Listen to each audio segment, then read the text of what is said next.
Punjab news दे विच वड्डियां खबरां। पंजाब दे मुख मंत्री भगवंत मान ने फौज की भर्ती की अग्निपथ स्कीम का सख्ती नाल विरोध किया। भगवंत मान ने कहा कि केंद्र सरकार फौज नूं भी किराए ते अते ठेके ते दे रही है।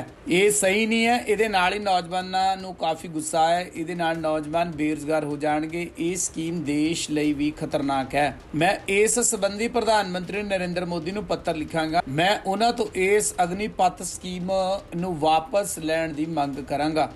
सीएम भगवंत मान ने कहा कि अग्निपथ का नाम किस कानून तो हटाया गया। केंद्र ने कहा कि 17 साल के मुंडे आउण असीं सिखलाई देवांगे। 21 साल विच सेवा मुक्त हो जाएगा।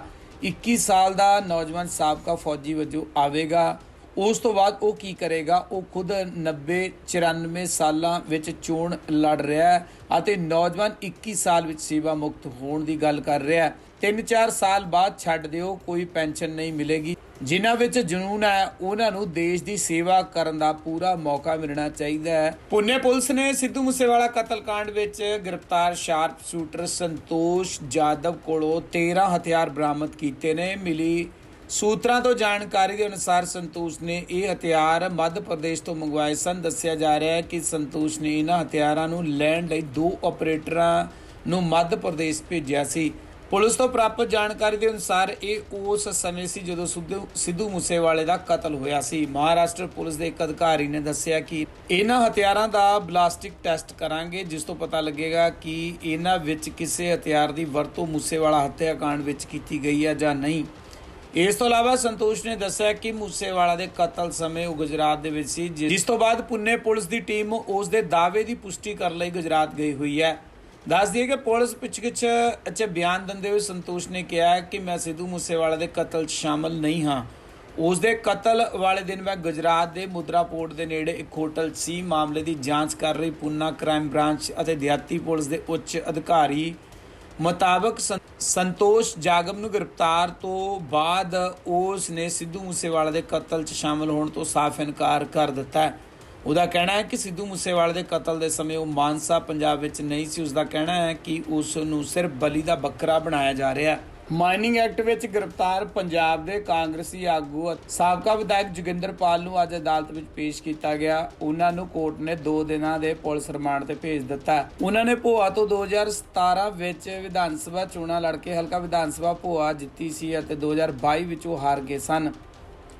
पठानकोट के इस इलाके विच जिथे वड्डे पद्धर ते माइनिंग हुंदी है, जोगिंदरपाल सिंह एक जनतक प्रोग्राम विच एक सवाल पुछण ते एक नौजवान नूं थप्पड़ मारन दा वीडियो वायरल होण तो बाद सुर्खियां विच आए सन ते इह प्रताप सिंह बाजवा दे करीबी दस्से जा रहे ने। कांग्रेस ने अपने साबका विधायक की गिरफ्तारी नूं सियासी बदलाखोरी दा स्पष्ट करार दे रही है। पंजाब सरकार के बयान में पठानकोट के सीनियर पुलिस कप्तान अरुण सैनी के हवाले नाल कहा गया है कि भरोसेयोग सूचना ते कार्रवाई करदे एक पुलिस टीम 8 जून नूं पिंड मेरा कला नेड़े एक क्रैशर वाली थां ते भेजी गई सी, जिथे कुछ लोग गैर कानूनी माइनिंग कर रहे सन। कांग्रेस 5 इकाइयां के प्रधान अमरिंदर सिंह राजा वड़िंगरे भी पार्टी के साबका विधायकों की मनमानी गिरफ्तारी की नखेदी करदिया कहा कि यह सियासी बदला हो रही है। उत्तर पूर्व विच पिछले कुछ दिनों तो लगातार मीह पै रहा, जिस करके फिर हाड़ की स्थिति पैदा हो गई है। IMD के रिपोर्ट अनुसार 16 जून 1995 विच चीरापूंजी दे विच 1563 मिलीमीटर मीह दर्ज किया गया सी। IMD के पिछले आंकड़े तो पता लग्या कि मिजोरम विच शुक्रवार नूं बारिश हुई है ते बारिश ने जून विच 83, पंजाब, झारखंड, उड़ीसा, मोनरम विच शुक्रवार नूं बारिश ने जून विच 83 साल पहला रिकॉर्ड किए गए सब तो वध मीह के रिकॉर्ड नूं तोड़ दिता। भारतीय मौसम विभाग ने सूचित किया कि अगले 5 दिनों दौरान बिहार, पंजाब, झारखंड, उड़ीसा ते पश्चिमी बंगाल विच गरज नाल भारी मीह पैण की संभावना दसी गई है। अगले 5 दिनों दौरान झारखंड विच भारी बारिश होने की संभावना है।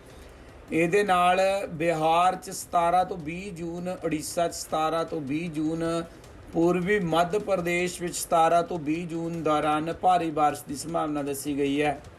IMD की रिपोर्ट के मुताबिक पश्चिमी मध्य प्रदेश के बिदर 17 तो 19 जून तक, छत्तीसगढ़ 19 तो 21 जून तक मीह पैण की संभावना दसी गई। अगले 5 दिनों दौरान केरल ਮਾਹੇ ਤੱਟਵਰਤੀ ਅਤੇ ਦੱਖਣੀ ਅੰਦਰੂਨੀ ਕਰਨਾਟਕ ਵਿੱਚ ਭਾਰੀ ਮੀਂਹ ਪੈਣ ਦੀ ਸੰਭਾਵਨਾ। ਇਸ ਤੋਂ ਇਲਾਵਾ ਤੱਟਵਰਤੀ ਆਂਧਰਾ ਪ੍ਰਦੇਸ਼ ਵਿੱਚ 17 ਤੋਂ 20 ਜੂਨ, ਤੇਲੰਗਾਨਾ 'ਚ ਰਾਇਲਸੀਮਾ 'ਚ 17 ਤੋਂ 19, ਤਮਿਲਨਾਡੂ ਪੰਡਿਚੇਰੀ ਦੇ ਵਿੱਚ 17 ਤੋਂ 18 ਜੂਨ, ਦੱਖਣੀ ਕੋਂਕਣ ਗੋਆ ਵਿੱਚ 18 ਤੋਂ 21 ਜੂਨ ਤੱਕ ਮੀਂਹ ਪੈਣ ਦੀ ਸੰਭਾਵਨਾ, ਜਦੋਂ ਕਿ 20 ਅਤੇ 21 ਜੂਨ ਮੱਧ ਪ੍ਰਦੇਸ਼ ਦੇ ਘਾਟ ਖੇਤਰਾਂ ਵਿੱਚ 17, 20 ਅਤੇ ਗੁਜਰਾਤ ਖੇਤਰ ਵਿੱਚ ਅਤੇ 21 ਜੂਨ 2022 ਨੂੰ ਸੌਰਾਸ਼ਟਰ ਵਿੱਚ ਮੀਂਹ ਪੈ ਸਕਦਾ ਹੈ। ਦੂਜੇ ਪਾਸੇ ਜੰਮੂ ਡਿਵੀਜ਼ਨ, ਹਿਮਾਚਲ ਪ੍ਰਦੇਸ਼, ਉੱਤਰਾਖੰਡ ਤੇ ਹਰਿਆਣਾ ਵਿੱਚ 17 ਜੂਨ ਨੂੰ ਅਤੇ ਪੰਜਾਬ ਵਿੱਚ 17, 18 ਅਤੇ 20 ਜੂਨ ਨੂੰ ਭਾਰੀ ਮੀਂਹ ਪੈਣ ਦੀ ਸੰਭਾਵਨਾ ਦੱਸੀ ਗਈ ਹੈ।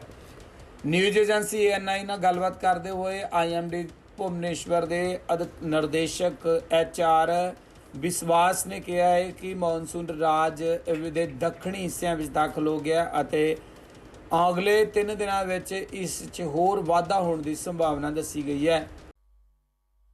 ਏਦਾਂ ਹੀ ਬਸ ਤੁੱਕੇ ਨਾਲ ਹੀ ਚੱਲਦਾ ਰਿਹਾ। 5 ਸਾਲ ਮੈਂ ਆ ਗਿਆ, ਮੈਂ ਤੈਨੂੰ ਕੁਝ ਨਹੀਂ ਕਹਿੰਦਾ, ਅਗਲੀ ਵਾਰ ਤੂੰ ਆਏਗਾ, ਤੂੰ ਮੈਨੂੰ ਕੁਝ ਨਾ ਕਹੀਂ। ਆਈ ਸੀ ਪਾਲਿਸੀ ਬਸ। ਮੇਰੇ ਕੋਲੇ ਫਾਈਲਾਂ ਆਉਂਦੀਆਂ ਨੇ, ਹੈਰਾਨ ਹੋ ਜਾਓਗੇ ਤੁਸੀਂ, ਹੈਰਾਨ। ਮੈਨੂੰ ਕਈ ਵਾਰੀ ਮੈਨੂੰ ਅੱਖਾਂ 'ਚੋਂ ਮੇਰੇ ਪਾਣੀ ਆ ਜਾਂਦਾ, ਜਿਵੇਂ ਲੋਕਾਂ ਦੇ ਖੂਨ ਨਾਲ ਹੀ ਲਿਖੀਆਂ ਹੋਣ। ਕੋਈ ਤਰੀਕਾ ਨਹੀਂ ਛੱਡਿਆ ਲੁੱਟਣ ਦਾ। ਹੁਣ ਫਾਈਲਾਂ ਵਾਪਸ ਕਰ ਰਹੇ ਹਾਂ, ਹੁਣ ਕਾਨੂੰਨ ਬਦਲ ਰਹੇ ਹਾਂ। ਮੈਨੂੰ ਪਤਾ ਹੈ ਹਜੇ ਵੀ ਬਹੁਤ ਸਾਰੇ ਕੰਮ ਹਜੇ ਪੂਰੇ ਨਹੀਂ ਹੋਏ ਕਿ ਆਪਾਂ 3 ਮਹੀਨਿਆਂ 'ਚ ਹੀ ਬਹੁਤ ਪਰਫੈਕਟ ਨਹੀਂ ਬਣੇ। 3 ਮਹੀਨਿਆਂ ਦੇ ਬੱਚੇ ਤਾਂ ਦੰਦ ਵੀ ਨਹੀਂ ਆਉਂਦੇ, ਪਰ ਫਿਰ ਵੀ ਮੈਂ ਦੰਦੀਆਂ ਵੱਢਣ ਤਾਂ ਲੱਗ ਗਿਆ ਨਾ ਇਹਨਾਂ ਨੂੰ।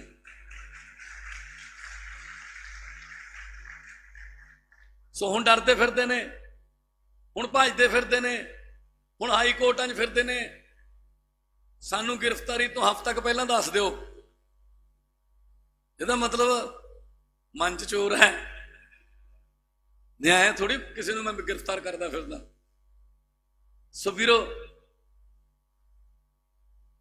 ਹਜੇ ਬਹੁਤ ਸਾਰੇ ਕੰਮ ਬਾਕੀ ਨੇ, ਕੁਝ ਕਮੀਆਂ ਵੀ ਰਹੀਆਂ ਹੋਣਗੀਆਂ, ਠੀਕ ਕਰ ਲਾਂਗੇ। ਸਿਆਣੇ ਕਹਿੰਦੇ ਆ ਜਿਹਨੇ ਕੋਈ ਗਲਤੀ ਨਹੀਂ ਕੀਤੀ, ਇਹਦਾ ਮਤਲਬ ਫਿਰ ਉਹਨੇ ਕੋਈ ਕੰਮ ਵੀ ਨਹੀਂ ਕੀਤਾ। ਗਲਤੀ ਕੰਮ ਦੌਰਾਨ ਹੋ ਜਾਂਦੀ ਹੈ, ਕੋਈ ਕਮੀ ਰਹਿ ਜਾਂਦੀ ਹੈ, ਅਮੈਂਡਮੈਂਟ ਕਰ ਲਾਂਗੇ ਤੁਹਾਨੂੰ ਪੁੱਛ ਕੇ ਕਿ ਤੁਸੀਂ ਦੱਸੋ ਕੀ ਚਾਹੁੰਦੇ ਹੋ, ਕਿਉਂਕਿ ਸਰਕਾਰ ਤਾਂ ਤੁਹਾਡੀ ਹੈ। ਫੈਸਲੇ ਇਹ ਥੋੜੀ ਹੈ ਕਿ ਉੱਥੇ ਚੰਡੀਗੜ੍ਹ ਦੇ AC ਕਮਰਿਆਂ 'ਚ ਬਹਿ ਕੇ ਫੈਸਲੇ ਹੋਣ। ਜਿਵੇਂ ਦਿੱਲੀ ਦੇ ਵਿੱਚ ਮੁਹੱਲਿਆਂ 'ਚ ਜਾ ਕੇ ਬਜਟ ਬਣਾਉਂਦੇ ਆ ਮਨੀਸ਼ ਜੀ, ਕਿ ਤੁਹਾਡੇ ਮਹੱਲੇ ਨੂੰ ਕੀ ਚਾਹੀਦਾ ਬਜਟ 'ਚ ਦੱਸੋ। ਇਹ ਆ ਬਜਟ ਲੋਕਾਂ ਦਾ। ਉੱਥੇ ਬੈਠੇ ਬੈਠੇ ਕਰੀ ਜਾਂਦੇ ਆ, ਇਹਨੂੰ ਆਪਾਂ ਲੈ ਲੈਂਦੇ ਆ। ਤੁਸੀਂ ਦੇਖੋ, ਸੁਖ ਵਿਲਾਸ ਸੁਣਿਆ ਹੋਣਾ ਨਾਮ, ਸੁਖਬੀਰ ਬਾਦਲ ਦਾ ਹੋਟਲ ਹੈ ਉੱਥੇ ਸ਼ਿਵਾਲਿਕ ਦੀਆਂ ਪਹਾੜੀਆਂ 'ਚ। ਉੱਥੇ ਉਹ ਜੰਗਲਾਤ ਮਹਿਕਮੇ ਦੀ ਜ਼ਮੀਨ ਹੈ, ਉੱਥੇ ਕੋਈ ਨਿਰਮਾਣ ਨਹੀਂ ਹੋ ਸਕਦਾ ਜੀ, ਕੰਸਟਰਕਸ਼ਨ ਹੋ ਨਹੀਂ ਸਕਦੀ। ਕਿਵੇਂ ਕੀਤਾ ਜੀ? ਕੈਬਨਿਟ ਦੀ ਮੀਟਿੰਗ ਬੁਲਾਈ, ਉਹਦੇ ਵਿੱਚ ਇਹ ਕਹਤਾ ਵੀ ਇੱਥੇ ਕੰਸਟਰਕਸ਼ਨ ਹੋ ਸਕਦੀ ਹੈ। ਜਿੱਦਾਂ ਆਖਰੀ ਇੱਟ ਲੱਗੀ ਵੀ ਬਣ ਗਿਆ, ਫਿਰ ਕੈਬਨਿਟ ਦੀ ਮੀਟਿੰਗ ਬੁਲਾਈ, ਕਹਿੰਦੇ ਹੁਣ ਨਹੀਂ ਹੋ ਸਕਦੀ। ਬਸ ਲੈ ਆ ਦੇਖੋ ਤੁਸੀਂ, ਫੈਸਲੇ ਕਿਹਦੇ ਹੱਕ 'ਚ ਹੋ ਰਹੇ ਨੇ? ਆਪਦੇ ਹੱਕ 'ਚ। ਇਹਦੇ ਵੀ ਕਢਾ ਰਹੇ ਆ ਕਾਗਜ਼।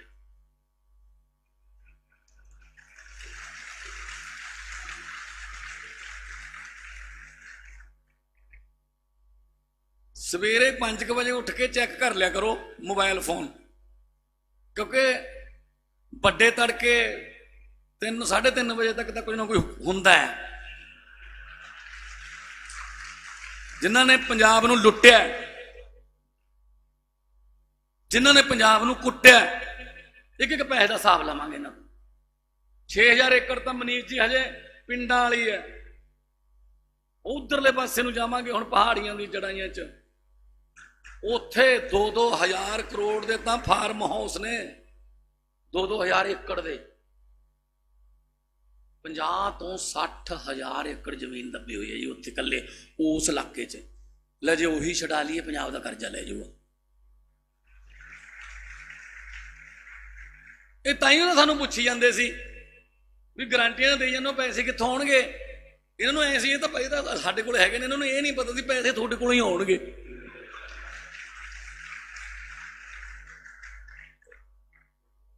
ਆਪਦੇ ਵਾਲਾ ਭੁੱਲ ਹੀ ਗਏ ਸੀ।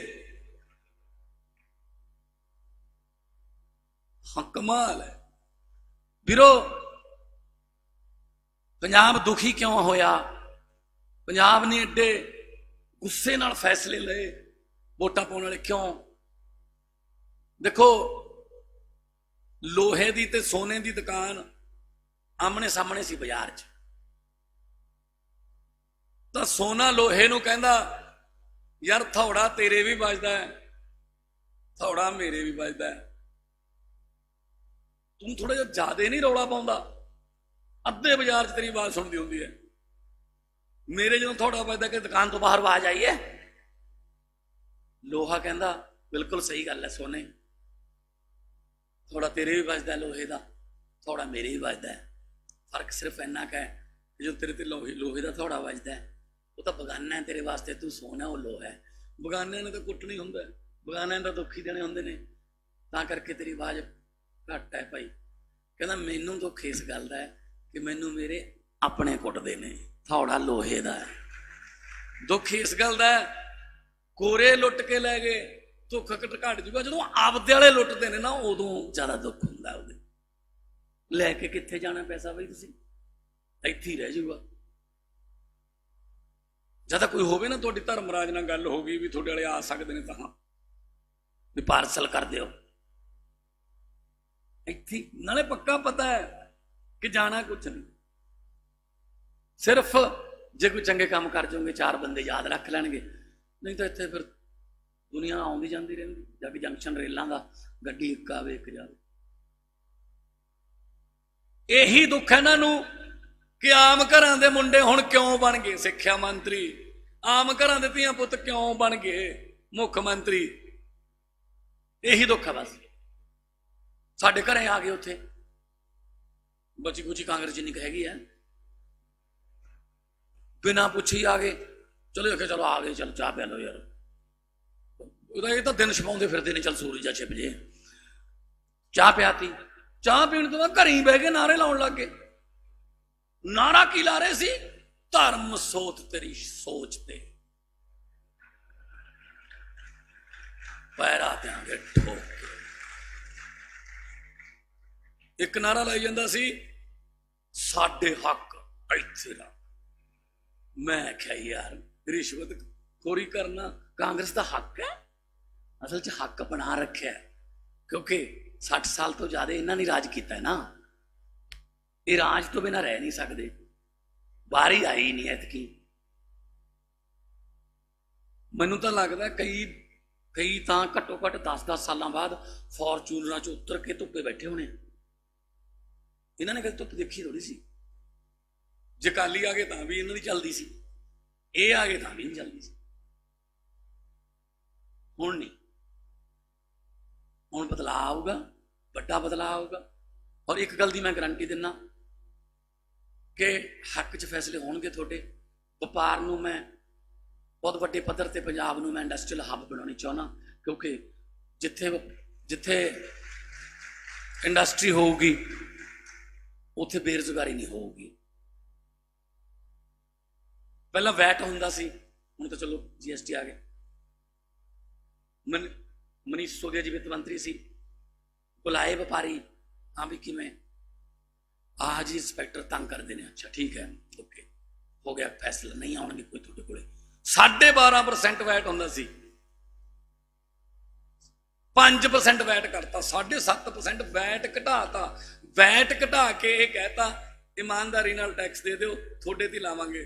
2000 ਕਰੋੜ ਰੁਪਏ ਦੀ ਕਲੈਕਸ਼ਨ ਵੱਧ ਗਈ ਘਟਾ ਕੇ। ਇਹਨਾਂ ਨੂੰ ਇਹ ਨਹੀਂ ਪਤਾ ਨਾ, ਕਾਂਗਰਸੀਆਂ ਤੇ ਅਕਾਲੀਆਂ ਨੂੰ, ਜਿਹੜਾ ਸਾਡਾ ਪ੍ਰਧਾਨ ਹੈ ਉਹ ਇਨਕਮ ਟੈਕਸ ਦਾ ਕਮਿਸ਼ਨਰ ਰਿਹਾ, IRS ਹੈ ਉਹਨੂੰ ਸਭ ਪਤਾ ਹੈ ਪੈਸਾ ਆਊ ਕਿੱਥੋਂ, ਪੈਸਾ ਜਾਣਾ ਕਿੱਧਰ ਹੈ। ਇਹ ਤਾਂ ਹੁਣ ਤੁਹਾਨੂੰ ਪਤਾ ਹੀ ਹੈ ਕਿਹੋ ਜਿਹੇ ਨੇ, ਚੰਦੂ ਮਾਰੇ ਹੋਰੀ ਤੁਰੇ ਫਿਰਦੇ ਨੇ। ਮਤਲਬ ਨਾ ਇਹ ਪਤਾ ਵੀ ਪੰਜਾਬ 'ਚ ਜ਼ਿਲ੍ਹੇ ਕਿੰਨੇ ਨੇ, ਨਾ ਇਹ ਪਤਾ ਬਸ ਆਪਦੇ ਧੀਆਂ ਪੁੱਤੀ ਦਿਸਦੇ, ਹੋਰ ਤਾਂ ਕੋਈ ਦਿਸਦਾ ਨਹੀਂ। ਸੋ ਵੀਰੋ, ਮੈਂ ਤੁਹਾਨੂੰ ਇਹ ਕਹਿਣਾ, ਇੱਕ ਬਹੁਤ ਵੱਡੀ ਜ਼ਿੰਮੇਵਾਰੀ ਮੇਰੇ ਤੇ ਆ ਗਈ। ਮੈਂ ਤੁਹਾਨੂੰ ਇੱਕ ਛੋਟੀ ਜੀ ਕਹਾਣੀ ਸੁਣਾਉਣਾ। ਇੱਕ ਕਿਸੇ ਪਿੰਡ ਦੇ ਵਿੱਚ ਕੋਈ ਸਾਧ ਸੀਗਾ, ਸੰਤ ਸੀ, ਡੇਰੇ ਤੇ ਰਹਿੰਦਾ ਸੀ। ਉਹਦੇ ਕੋਲੇ ਰੇਅਰੈਸਟ ਆਫ ਰੇਅਰ ਨਸਲ ਦਾ ਘੋੜਾ ਸੀ, ਬਹੁਤ ਮਹਿੰਗਾ। ਉਦੋਂ ਡਾਕੂਆਂ ਦਾ ਜ਼ਮਾਨਾ ਸੀ, ਡਾਕੂਆਂ ਨੂੰ ਪਤਾ ਲੱਗ ਗਿਆ ਉਹਦੇ ਕੋਲ ਘੋੜਾ ਹੈ। ਡਾਕੂਆਂ ਦਾ ਸਰਦਾਰ ਕਹਿੰਦਾ ਚੱਲ ਯਾਰ ਸਾਧ ਸੰਤ ਬੰਦਾ ਹੈ, ਖੂਨ ਖਰਾਬਾ ਕਾਹਨੂੰ ਕਰਨਾ ਹੈ, ਉਹਨੂੰ ਪੁੱਛ ਲਓ ਯਾਰ ਕਿੰਨੇ ਦਾ ਵੇਚਦਾ, ਲੈ ਲਓ। ਭੇਜਤਾ ਬੰਦਾ ਆਪਣਾ। ਉਹ ਕਹਿੰਦਾ ਬਾਬਾ ਜੀ ਘੋੜਾ ਕਿੰਨੇ ਦਾ ਵੇਚਣਾ? ਕਹਿੰਦਾ ਪੁੱਤ ਮੈਂ ਤਾਂ ਵੇਚਣਾ ਨਹੀਂ ਹੈ। ਕਹਿੰਦਾ ਬਾਬਾ ਜੀ 10 ਲੱਖ ਲੈ ਲਓ। ਨਾ ਵੇਚਣਾ ਹੀ ਨਹੀਂ ਆਪਾਂ ਨੇ। ਕਹਿੰਦਾ ਆਪਾਂ ਤਾਂ ਪਾਲਿਆ, ਛੋਟਾ ਹੁੰਦਾ ਬਸ਼ੇਰਾ ਸੀ ਜਦੋਂ ਇਹ। 20 ਲੈ ਲਓ ਬਾਬਾ ਜੀ। ਕਹਿੰਦਾ ਨਹੀਂ ਆਪਾਂ ਵੇਚਣਾ ਹੀ ਨਹੀਂ ਜਦੋਂ। ਚਲ ਕਹਿੰਦਾ 50 ਕਰੀਏ ਫਿਰ। ਉਹ ਕਹਿੰਦੇ ਨਹੀਂ ਵੇਚਣਾ। ਕਹਿੰਦਾ ਜੀ ਡਾਕੂ ਬਘੇਲ ਸਿੰਘ ਵਾਲੇ ਪਾਸੇ ਆਏ ਆ, ਕਰੋੜ ਤੇ ਗੱਲ ਨਵੇੜ ਲਓ ਹੁਣ। ਉਹ ਕਹਿੰਦਾ ਜਦੋਂ ਵੇਚਣਾ ਹੀ ਨਹੀਂ ਯਾਰ, ਕਾਹਦੇ ਕਰੋੜ ਰੁਪਏ? ਉਹਨੇ ਜਾ ਕੇ ਦੱਸਤਾ ਡਾਕੂ ਨੂੰ, ਆਪਦੇ ਸਰਦਾਰ ਨੂੰ। ਕਹਿੰਦਾ ਉਹ ਨਹੀਂ ਵੇਚਦਾ। ਉਹ ਚੱਲ ਠੀਕ ਹੈ। ਚੌਥੇ ਪੰਜਵੇਂ ਦਿਨ ਉਹੀ ਡਾਕੂ, ਚੌਥੇ ਪੰਜਵੇਂ ਦਿਨ ਉਹੀ ਸਾਧ ਸੰਤ ਘੋੜੇ ਤੇ, ਉਸੇ ਘੋੜੇ ਤੇ ਬਹਿ ਕੇ ਸ਼ਹਿਰ ਵੱਲ ਨੂੰ ਚੱਲਿਆ ਸੀ। ਤਾਂ ਰਸਤੇ 'ਚ ਇੱਕ ਬਹੁਤ ਕੁੱਬਾ ਹੋ ਕੇ ਸੋਟੀ ਦੇ ਸਹਾਰੇ ਤੁਰ ਰਿਹਾ ਵਿਚਾਰਾ ਗਰੀਬ ਜਿਹਾ ਅੰਨਾ ਬੰਦਾ ਤੁਰਿਆ ਜਾਂਦਾ ਸੀ। ਉਹ ਕਹਿੰਦਾ ਭਾਈ ਮੈਂ ਅੰਨਾ, ਪਰ ਮੈਨੂੰ ਸੁਣਦਾ ਹੈ, ਘੋੜੇ ਦੇ ਪੌੜਾਂ ਦੀ ਆਵਾਜ਼ ਸੁਣੀ ਹੈ, ਕੋਈ ਸ਼ਹਿਰ ਵੱਲ ਨੂੰ ਘੋੜ ਸਵਾਰ ਚੱਲਿਆ, ਜੇ ਕਿਤੇ ਮੈਨੂੰ ਬਿਠਾ ਕੇ ਲੈ ਜੇ ਤਾਂ ਮੇਰੀ ਜਾਨ ਬਚ ਸਕਦੀ ਹੈ। ਮੈਂ ਬਿਮਾਰ ਹਾਂ, ਮੈਨੂੰ ਲੱਗਦਾ ਨਹੀਂ ਜੇ ਤੁਰ ਕੇ ਗਿਆ ਮੈਂ ਪਹੁੰਚੂਗਾ ਸ਼ਹਿਰ। ਉਹ ਸਾਧੂ ਸੰਤ ਜੀ ਉਤਰੇ। ਕਹਿੰਦਾ ਪਹਿਲਾਂ ਤੁਸੀਂ ਬੈਠੋ, ਪਹਿਲਾਂ ਫਿਰ ਮੈਂ ਮੈਨੂੰ ਜਦੋਂ ਬਿਠਾਏ ਉਹਨੇ ਮਾਰੀ ਘੋੜੇ ਦੀ ਅੱਡੀ। ਘੋੜਾ ਹੋ ਗਿਆ ਜੀ 50-60 ਮੀਟਰ ਤੇ ਖੜਾ ਕੇ ਘੋੜਾ। ਉਹ ਕਹਿੰਦਾ ਗੱਲ ਸੁਣ, ਤੈਨੂੰ ਕਰੋੜ ਰੁਪਇਆ ਦਿੰਦੇ ਸੀ ਨਾ ਅਸੀਂ, ਨਹੀਂ ਮੰਨਿਆ ਨਾ ਤੂੰ। ਉਹੀ ਬਘੇਲ ਸਿੰਘ ਦੇ ਬੰਦੇ ਆ, ਕੋਈ ਮੈਂ ਅੰਨਾ ਨਹੀਂ, ਕੋਈ ਬਿਮਾਰ ਨਹੀਂ ਹੈਗਾ ਮੈਂ। ਹੁਣ ਤੈਨੂੰ ਪੈਸੇ ਵੀ ਨਹੀਂ ਮਿਲਣੇ, ਘੋੜਾ ਵੀ ਨਹੀਂ ਮਿਲਣਾ। ਉਹ ਕਹਿੰਦਾ ਜੀ ਦੇਖੋ ਘੋੜਾ ਤਾਂ ਉਸੇ ਦਾ ਹੀ ਹੁੰਦਾ ਜਿਹਦੇ ਹੱਥ 'ਚ ਉਹਦੀਆਂ ਬਾਗਾਂ ਨੇ ਲਗਾ। ਘੋੜਾ ਤਾਂ ਤੁਹਾਡਾ ਹੋ ਗਿਆ, ਪਰ ਮੇਰੀ ਇੱਕ ਬੇਨਤੀ ਸੁਣ। ਕਹਿੰਦੇ ਕੀ? ਕਹਿੰਦਾ ਬਸ ਇਹ ਦੱਸਿਓ ਨਾ ਯਾਰ ਲੋਕਾਂ ਨੂੰ ਕਿ ਤੁਸੀਂ ਕਿਵੇਂ ਖੋਇਆ ਮੈਥੋਂ। ਉਹ ਹੱਸ ਪਿਆ। ਕਹਿੰਦਾ ਇਹਦੇ ਨਾਲ ਕੀ ਫਰਕ ਪੈਂਦਾ? ਉਹ ਸਾਧ ਕਹਿੰਦਾ ਇਹਦੇ ਨਾਲ ਬਹੁਤ ਫਰਕ ਪੈਂਦਾ। ਕਹਿੰਦਾ ਜੇ ਤੁਸੀਂ ਦੱਸਤਾ ਨਾ, ਫਿਰ ਆਉਣ ਵਾਲੇ ਫਿਊਚਰ 'ਚ, ਭਵਿੱਖ 'ਚ ਨਾ, ਲੋਕ ਸੱਚੀ ਮੁੱਚੀ ਦੇ ਅੰਨਿਆਂ ਤੇ, ਸੱਚੀ ਮੁੱਚੀ ਦੇ ਬਿਮਾਰਾਂ ਤੇ, ਗਰੀਬਾਂ ਤੇ ਵੀ ਯਕੀਨ ਕਰਨੋਂ ਹਟ ਜਾਣਗੇ ਯਾਰ, ਕਿ ਪਤਾ ਨਹੀਂ ਡਾਕੂ ਹੀ ਨਾ ਹੋਵੇ ਕਿਤੇ। ਇਹ ਮੈਂ ਕਹਾਣੀ ਤਾਂ ਸੁਣਾਈ ਹੈ ਕਿ ਜੇ ਆਮ ਆਦਮੀ ਪਾਰਟੀ ਦਾ ਕੋਈ ਮੰਤਰੀ ਜਾਂ ਮੁੱਖ ਮੰਤਰੀ ਕਿਤੇ ਪੈਸੇ ਲੈਂਦਾ ਫੜਿਆ ਗਿਆ ਨਾ, ਤਾਂ ਐਡਾ ਦਿਲ ਟੁੱਟੂਗਾ ਲੋਕਾਂ ਦਾ ਵੀ ਯਾਰ ਇਹ ਵੀ ਇਹਨਾਂ ਤੋਂ ਹੀ ਉਮੀਦ ਸੀ। ਸੋ ਮੈਂ ਤੁਹਾਨੂੰ ਇਹ ਯਕੀਨ ਦਿਵਾਉਣਾ, ਜਿੱਦਾਂ 1 ਵੀ ਰੁਪਈਆ ਮੈਂ ਲੋਕਾਂ ਦੇ ਪੈਸੇ 'ਚੋਂ 1 ਵੀ ਰੁਪਈਆ ਖਾ ਲਿਆ, ਉਹ ਰੁਪਈਆ ਨਹੀਂ ਹੋਊਗਾ, ਉਹ ਸਲਫਾਸ ਦੀ ਗੋਲੀ ਸਮਝ ਲਿਓ ਉਹਨੂੰ। ਇਸ ਤਰ੍ਹਾਂ ਦਾ ਪ੍ਰਸ਼ਾਸਨ ਤੁਹਾਨੂੰ ਦੇਵਾਂਗੇ।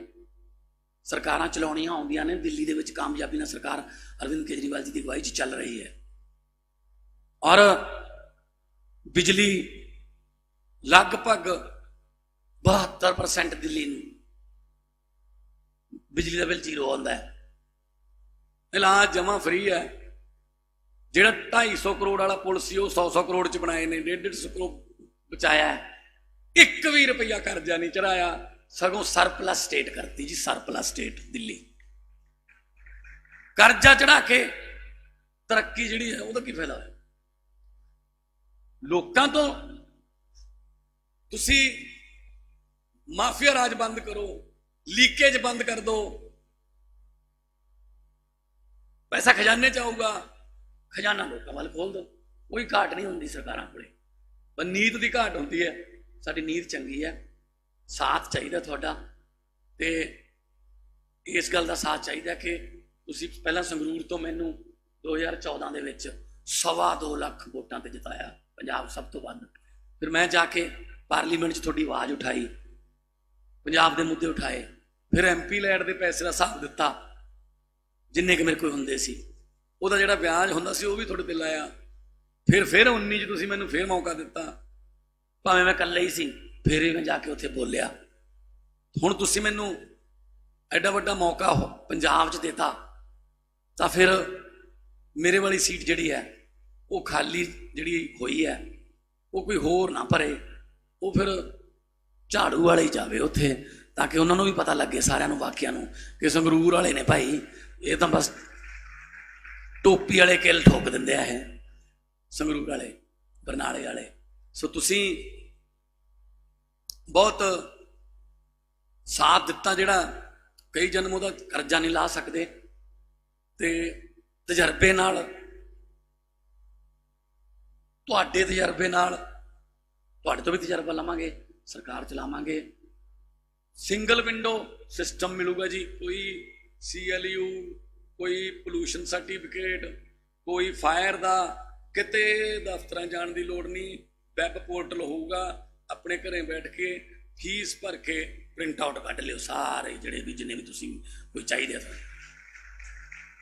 ਲਾਇਸੈਂਸ ਦਾ ਕਰਤਾ, ਲਰਨਿੰਗ ਲਾਇਸੈਂਸ ਵਾਸਤੇ ਕਿਤੇ ਨਹੀਂ ਜਾਣਾ ਪੈਣਾ। ਹੁਣ RTO ਦਫ਼ਤਰ ਦੇ ਕੋਈ ਗੇੜਾ ਨਹੀਂ ਮਾਰਨਾ ਪਊਗਾ, ਘਰੇ ਬੈਠੇ